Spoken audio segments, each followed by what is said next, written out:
ഈ യാത്ര കുടജാദ്രിയിലേക്കാണ്. കുടജാദ്രി ആ പേര് കേൾക്കാത്ത മലയാളികൾ ഉണ്ടാവില്ല. പ്രകൃതി സൗന്ദര്യത്തിന് പേരുകേട്ട പരിപാവനമായിട്ടുള്ള ഈ ഒരു സ്ഥലം സ്ഥിതി ചെയ്യുന്നത് കർണാടകയിലെ ഷിമോഗ ജില്ലയിലാണ്. പശ്ചിമഘട്ടത്തിന്റെ ഭാഗമായ കുടജാദ്രി ഇന്ത്യയിലെ തന്നെ പേരുകേട്ട ട്രക്കിംഗ് സ്പോട്ടുകളിൽ ഒന്നുകൂടിയാണ്. ഭക്തിയും സാഹസികതയും എല്ലാം തന്നെ ഇഴചേർന്ന് കിടക്കുന്ന ഇവിടേക്ക് ഒരു മഴക്കാലത്ത് ഞാൻ നടത്തിയ യാത്രയുടെ വിശേഷങ്ങളാണ് ഈ വീഡിയോയിൽ.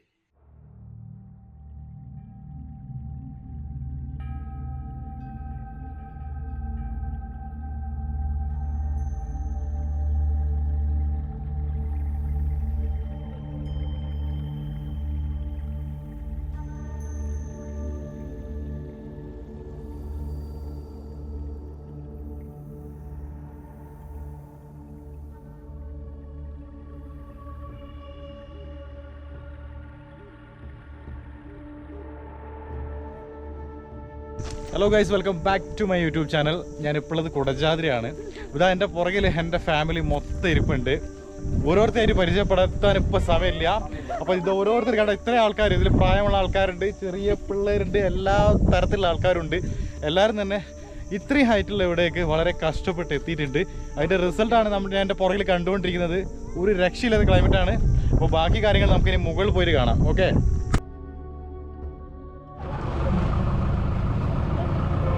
ഈ യാത്ര ആരംഭിച്ചത് മൂകാംബിക ക്ഷേത്ര പരിസരത്ത് നിന്നാണ്. മൂകാംബികയിൽ തൊഴാൻ വരുന്ന അധികം ആളുകളും കുടജാദ്രി കൂടി കണ്ടിട്ടേ തിരിച്ചു പോകാറുണ്ട്. അത്യാവശ്യം സാഹസികത നിറഞ്ഞ ഒരു പരിപാടി ആയതുകൊണ്ട് ആളുകൾ മാത്രമേ ഈ യാത്ര. മൂകാംബിക ക്ഷേത്രത്തിന് തൊട്ടടുത്തായിട്ടുള്ള പോലീസ് സ്റ്റേഷന്റെ അടുത്തായിട്ടായിരിക്കും ഇത്തരത്തിൽ കുടജാദ്രിയിലേക്കുള്ള ജീപ്പുകൾ നമ്മളെ കാത്തിരിക്കുന്നത്. അപ്പോൾ അതിലൊരു ജീപ്പ് ഞങ്ങളും ഹയർ ചെയ്തു. ഒരാൾക്ക് വരുന്ന ചാർജ് എന്ന് പറയുന്നത് 470 രൂപയാണ്. അപ്പോൾ ഇത്തരത്തിൽ 470 രൂപക്ക് നമുക്ക് കുടജാദ്രി വരെ പോയി തിരിച്ചു വരാൻ വേണ്ടി സാധിക്കും. ഏകദേശം 38 കിലോമീറ്റർ ദൂരമാണ് മൂകാംബികയിൽ നിന്നും കുടജാദ്രിയിലേക്കുള്ളത്. നമുക്ക് വരുന്ന സമയം എന്ന് പറയുന്നത് 4 മണിക്കൂറാണ്. 1.5 മണിക്കൂർ കുടജാദ്രിയിൽ എത്താൻ വേണ്ടിയും ബാക്കിയുള്ള 1 മണിക്കൂർ സർവജ്ഞപീഠം കണ്ടുവരാനും അവിടെ ചിലവഴിക്കാനും വേണ്ടിയുള്ളതാണ്. പോകുന്ന വഴിയിൽ അല്പദൂരം പിന്നിട്ട് കഴിഞ്ഞാൽ നമ്മളൊരു ചെക്ക് പോസ്റ്റിൽ എത്തിച്ചേരും. ഇവിടെ നിന്നും നമ്മളുടെ കയ്യിലുള്ള പ്ലാസ്റ്റിക് സാധനങ്ങളും മറ്റും അവരെ കാണിക്കേണ്ടി വരും. കുപ്പിവെള്ളമോ മറ്റോ കരുതിയിട്ടുണ്ടെങ്കിൽ അതിന് നമ്മൾ കൊണ്ടുപോകുന്ന കുപ്പിയുടെ എണ്ണം കണക്കാക്കി അവർ നമ്മളുടെ അടുത്ത് ഒരു ഫീസ് വാങ്ങിക്കും. അതേപോലെ തന്നെ നമ്മൾ പോകുന്ന ആളുകളുടെ ഡീറ്റെയിലും മറ്റും ഇവിടെ കൃത്യമായിട്ട് എഴുതി കൊടുക്കണം. ഒരാളുടെ നമ്പറും ഇവിടെ കൊടുക്കണം. അങ്ങനെയുള്ള കുറച്ച് ഫോർമാലിറ്റീസ് നമ്മളിവിടെ പൂർത്തിയാക്കേണ്ടതുണ്ട്. അതൊക്കെ ആ ജീപ്പ് ഡ്രൈവർമാർ തന്നെ നമ്മളതിനുവേണ്ടി സഹായിക്കും. നമ്മളത് ചെയ്തു കൊടുത്താൽ മതി. അതിനുശേഷം ഗേറ്റ് തുറന്ന് നമ്മൾ പോകാൻ പോകുന്നത് വളരെ സാഹസികത നിറഞ്ഞ വളരെ ത്രില്ലിംഗ് ആയിട്ടുള്ള ഒരു ഓഫ് റോഡ് എക്സ്പീരിയൻസിലേക്കാണ്.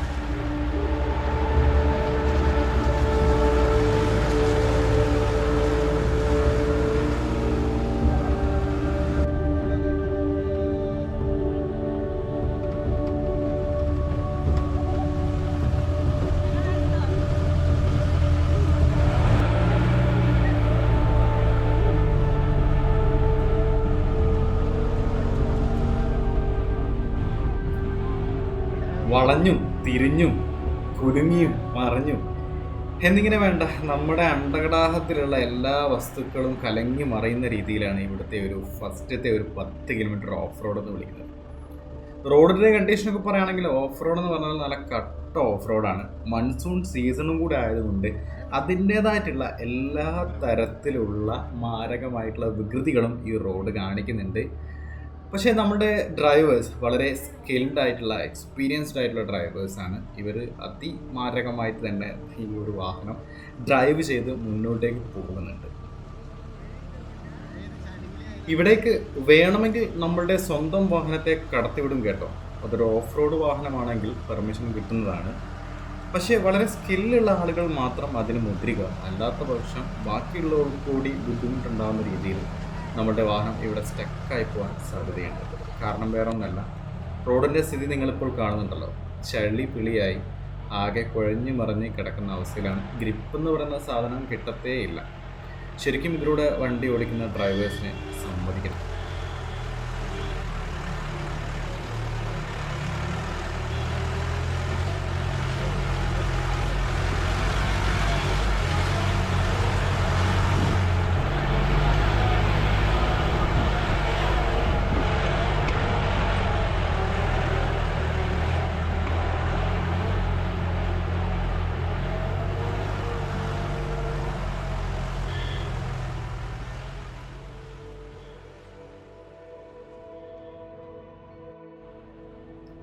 ഈ ഒരു ജീപ്പ് സർവീസുകൾ രാവിലെ 6 മണി മുതൽ വൈകിട്ട് 3 മണി വരെ അവൈലബിൾ ആണ്.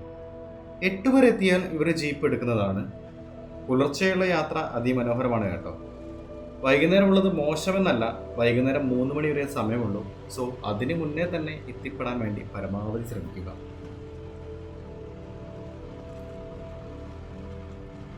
അപ്പോൾ ഏത് സമയത്ത് വന്നാലും ഒരാളുടെ ഭാഗ്യത്തിനനുസരിച്ചാണ് കുടജാദ്രിയിലെ കാഴ്ചകൾ നമ്മളെ കാത്തിരിക്കുന്നുണ്ടാവുക.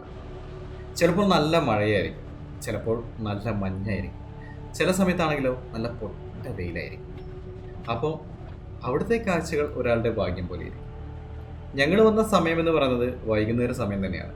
ഏകദേശം 3 മണിക്കാണ് ഞങ്ങൾ അവിടെ നിന്ന് ഇറങ്ങിയത് തന്നെ.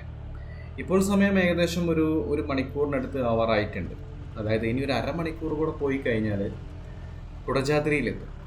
കുടജാദ്രിയിലെത്തിയാൽ മാത്രം പോരാ, അവിടെ നിന്നും ട്രക്ക് ചെയ്ത് ഇനിയും മുന്നോട്ട് പോകാനുണ്ട്.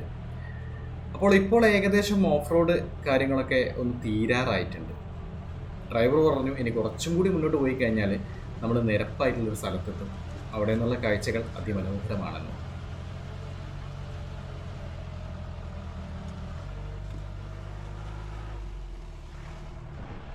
കുറച്ചുകൂടി മുന്നോട്ട് പോയപ്പോൾ നമ്മുടെ ഡ്രൈവർ ചേട്ടൻ പറഞ്ഞ പോലെ തന്നെ നിരപ്പായിട്ടുള്ള സ്ഥലത്തെത്തി. ഇവിടെ നിന്ന് നോക്കുമ്പോൾ കാണുന്ന കാഴ്ചകൾ അതിമനോഹരമാണ് കേട്ടോ. എനിക്കത് വാക്കുകളിലൂടെ വർണ്ണിക്കാൻ തന്നെ പറ്റുന്നില്ല, അത്രയ്ക്കും മനോഹരമായിട്ടുള്ള വിഷ്വൽസ് ആണ്. മുൻപിലായിട്ട് കോടമഞ്ഞ് നിറഞ്ഞൊഴുകി വരുന്നുണ്ട്. ഇവയ്ക്കിടയിലൂടെ അതിനെ കീറി മുറിച്ചുകൊണ്ട് നമ്മുടെ ജീപ്പ് മുന്നോട്ട് സഞ്ചരിച്ചു കൊണ്ടിരിക്കുകയാണ്.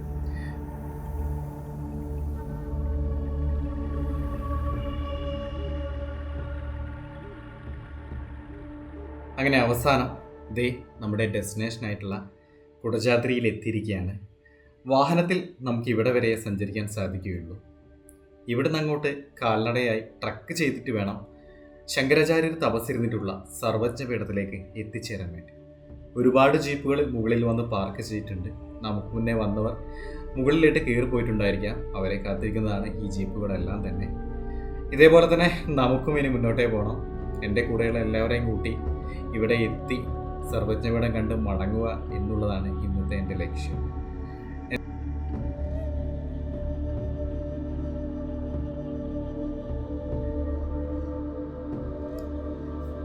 ജീപ്പിൽ നിന്നിറങ്ങി മുന്നോട്ട് നടക്കുമ്പോൾ ആദ്യം തന്നെ കാണുന്ന കാഴ്ച എന്ന് പറയുന്നത് ഒരു അമ്പലമാണ്.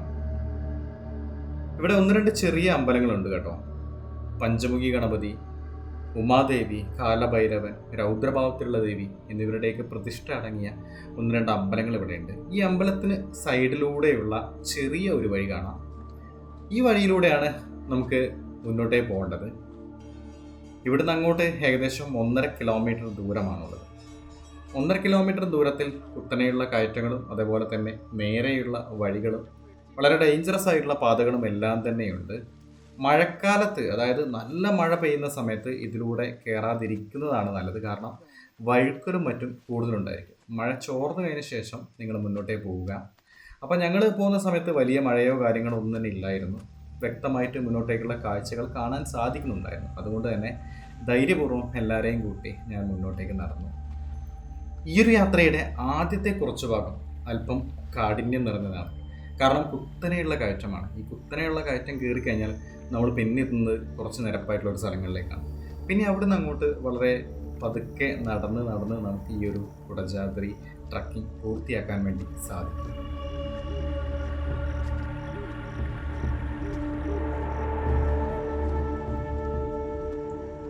പോകുന്ന വഴിക്കുള്ള കാഴ്ചകളെല്ലാം തന്നെ അതിമനോഹരമായിരുന്നു കേട്ടോ. അത്യാവശ്യം നല്ല രീതിയിൽ തന്നെ കോടമഞ്ഞുണ്ടായിരുന്നു. പക്ഷെ വഴി കാണാത്ത വിധം കോടമഞ്ഞ് നമ്മളെ ബുദ്ധിമുട്ടിക്കുന്നുണ്ടായിരുന്നുമില്ല. പോകുന്ന വഴി ചെറിയ ചെറിയ മരങ്ങളും ചെടികളും എല്ലാം കാണാം. ഇവയ്ക്കിടയിലൂടെയൊക്കെ നമ്മൾ പോകുമ്പോൾ വല്ലാത്തൊരു ഫീലാണ്. ഒരുപാട് ഫോട്ടോ എടുക്കാനുള്ള സ്ഥലങ്ങളൊക്കെ നമുക്ക് ഇവിടെ തന്നെ കാണാൻ വേണ്ടി സാധിക്കും. ശരിക്കും പറയുകയാണെങ്കിൽ ഇതൊരു അഡ്വഞ്ചർ ട്രിപ്പ് കൂടിയാണ് എന്ന് വേണമെങ്കിൽ വിളിക്കാം. ഭക്തിയും അതുപോലെ തന്നെ സാഹസികയും ഒരുമിച്ച് ഇഴചേർന്ന് നിൽക്കുന്നത് ഇതൊക്കെ കൊണ്ട് തന്നെയാണ്. ഇവിടുന്ന് ഏകദേശം ഒരു 1.5 കിലോമീറ്റർ ആണ് കേട്ടോ നടക്കാനുള്ളത്. ഈ ടോപ്പ് സ്റ്റേഷനിൽ നിന്നും, അതായത് ജീപ്പ് വരുന്ന കുടജാദ്രിയിലെ ടോപ്പ് സ്റ്റേഷനിൽ നിന്നും ഏകദേശം 1.5 കിലോമീറ്റർ നടന്നു കഴിഞ്ഞാൽ നമുക്ക് സർവജ്ഞപീഠത്തിൽ എത്തിച്ചേരാൻ വേണ്ടി സാധിക്കും. അപ്പോൾ അങ്ങോട്ടേക്കുള്ള നടത്തം അതികഠിനം തന്നെയാണ്. പക്ഷേ വളരെ പതുക്കെ സാവധാനത്തോടു കൂടി ഓരോ അടിവെച്ച് നിങ്ങൾ കയറി കഴിഞ്ഞാൽ വളരെ. പിന്നെ നടന്നു പോകുന്ന സമയത്ത് പ്രത്യേകം ശ്രദ്ധിക്കുക, നമ്മുടെ ഇരുഭാഗത്തായിട്ട് അഗാധമായിട്ടുള്ള കൊക്കയാണ്. അപ്പോൾ അതുകൊണ്ട് തന്നെ ഇങ്ങനെ മൂടൽമഞ്ഞ്, അതായത് കോടമഞ്ഞ് മൂടി കിടക്കുന്ന സമയത്ത് വളരെ ശ്രദ്ധിച്ച് മാത്രം മുന്നോട്ട് പോവുക. കുറച്ച് കിതയ്ക്കുന്നുണ്ട് കേട്ടോ, കാരണം വേറെ ഒന്നല്ല, അത്യാവശ്യം നല്ല ടഫായിട്ടുള്ള ഒരു ടെറൈൻ തന്നെയാണിത്. അപ്പോൾ ഇതൊക്കെ ശ്രദ്ധിച്ച് വേണം നമ്മൾ കുടജാദ്രിയിലേക്ക് പോകാൻ വേണ്ടിയിട്ട്.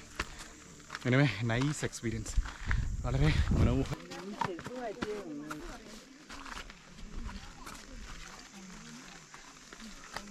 അങ്ങനെ ദൂരെയൊക്കെ അഗാധമായിട്ടുള്ള കൊക്കയാണ് കേട്ടോ, വളരെ താഴ്ചയാണ് ഇവിടെയൊക്കെ. നമ്മളിതാ സ്റ്റെപ്പ് വെക്കുന്നതൊക്കെ വളരെ ശ്രദ്ധിച്ചിട്ട് വേണം പോകാൻ.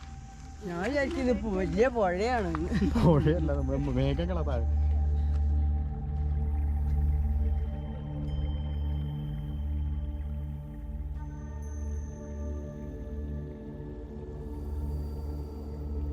അങ്ങനെ കുറേ നേരത്തെ യാത്രക്കൊടുവിൽ ദേ നമ്മുടെ ലക്ഷ്യസ്ഥാനത്ത് എത്താറായിട്ടുണ്ട്. അങ്ങ് ദൂരെയായി കോടമഞ്ഞുകൾക്കിടയിലായിട്ട് സർവജ്ഞപീഠം എനിക്ക് കാണാൻ സാധിക്കുന്നുണ്ടായിരുന്നു. ഇത്രയും നേരം കഷ്ടപ്പെട്ട് മല കയറി എത്തിയതിൻ്റെ ക്ഷീണം മുഴുവൻ ഈ ഒരൊറ്റ കാഴ്ചക്ക് മുന്നിൽ അലിഞ്ഞില്ലാതാവുകയായിരുന്നു.